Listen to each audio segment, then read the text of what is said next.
کافی زیادہ انتظار کرنے کے بعد میرے ذہن میں خیال آیا کہ شاید وہ مجھے بھول گئی ہے تو اس کو یاد کروانا چاہیے۔ تو ڈائریکٹلی میں اس سے رابطہ نہیں کر سکتا کیونکہ مجھے ڈر ہے کہ کہیں اس کو میری وجہ سے کوئی مسئلہ نہ ہو۔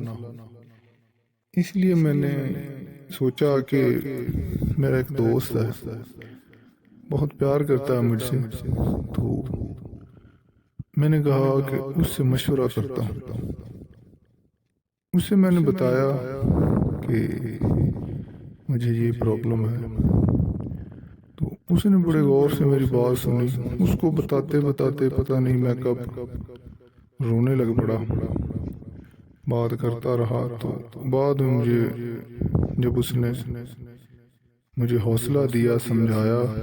میرے آنسو صاف کیے، تو مجھے کہنے لگا کہ تم فکر نہ کرو، میں اس کے گھر جاتا ہوں، ڈھونڈ لوں گا میں اس کا گھر۔ تو میں نے کہا نہیں، اس کے گھر نہیں جانا، تم ایسا کرو کہ اس کی ایک سسٹر ہے چھوٹی، وہ میرے بارے میں جانتی ہے، تم کسی طرح سے اس سے رابطہ کرو اور اس سے پوچھو کیا مسئلہ ہے، یا وہ کم از کم مجھے اس کا ایک بار نمبر دے دے، تو بس ایک بار میں نے بات کرنی، تو وہ مجھے سمجھائے گی، مجھ سے بات کرے گی، تو مجھے سکون مل جائے گی۔ تو اس نے کہا ٹھیک ہے۔ اس نے پتہ نہیں کہاں سے اس کی بہن کا نمبر لیا، اس سے بات کی، تو اس سے بات کی اور اس سے کہا کہ کہو کہ بات کرے اس سے۔ تو اس کو پتہ چل گیا تھا کہ یہ کس نے اسے کہا ہے، اس کے باوجود وہ اس سے پوچھتی رہی کہ تم نے نمبر کہاں سے لیا ہے، تم کون ہو، اس طرح سے جس طرح لڑکیاں کرتی ہیں۔ تو اس نے کچھ بھی نہیں بتایا، اس نے کہا کہ صرف تم اپنی بہن سے کہو کہ وہ بہت بیمار ہے، اس سے ایک بار بات کر لے۔ تو پہلے تو اس نے کہا کہ اچھا میں اس سے پوچھتی ہوں، پھر تھوڑی سی دیر بعد کہتی ہے کہ اس کے پاس فون ہی نہیں ہے، پھر تھوڑی سی دیر بعد اس کی جو ہے وہ لینگویج بدلنا شروع ہوئی،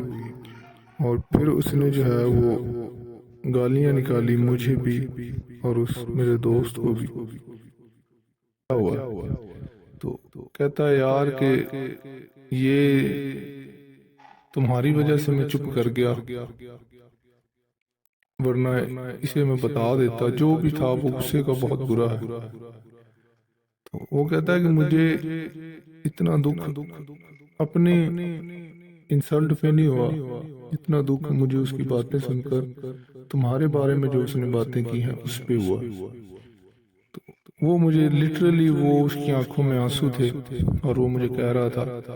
کہ یار تم نے غلط بندہ سلیکٹ کیا ہے۔ تو اسے تو ذرا بھی پرواہ نہیں ہے، اسے پتا ہے کہ تم بیمار بھی ہو، پتہ نہیں اس کی کیا بات ہوئی، اس نے مجھے یہ جو اس نے مجھے بتایا وہ یہی تھا۔ تو لیکن اس کے بدلے میں اس نے کہا کہ اسے پتا ہے کہ تم بیمار بھی ہو،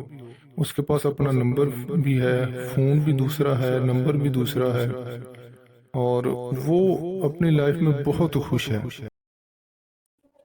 مگر اس نے ایک ایسے بندے کو بھی رلا دیا ہے کہ جو بڑا سخت دل ہے۔ وہ جو میرا دوست ہے وہ بڑا سخت دل، لیکن میں نے اس کو بھی روتے دیکھا، میں نے کہا یار، وہ کہتا ہے کہ مجھ سے تمہاری باتیں جو تم نے کی ہیں اور جو ادھر سے میں نے باتیں سنی ہیں، جب میں ان کو سوچ رہا ہوں تو مجھے پھر رونا آ رہا ہے۔ تو اس نے مجھے کہا کہ یار تم جو ہے نا اس کو بھول جاؤ، اس کا انتظار نہ کرو، اپنے آپ کو مت جلاؤ، وہ نہیں آئے گی اور وہ تم سے بات بھی نہیں کرے گی۔ تو میں نے کہا ٹھیک ہے، اچھا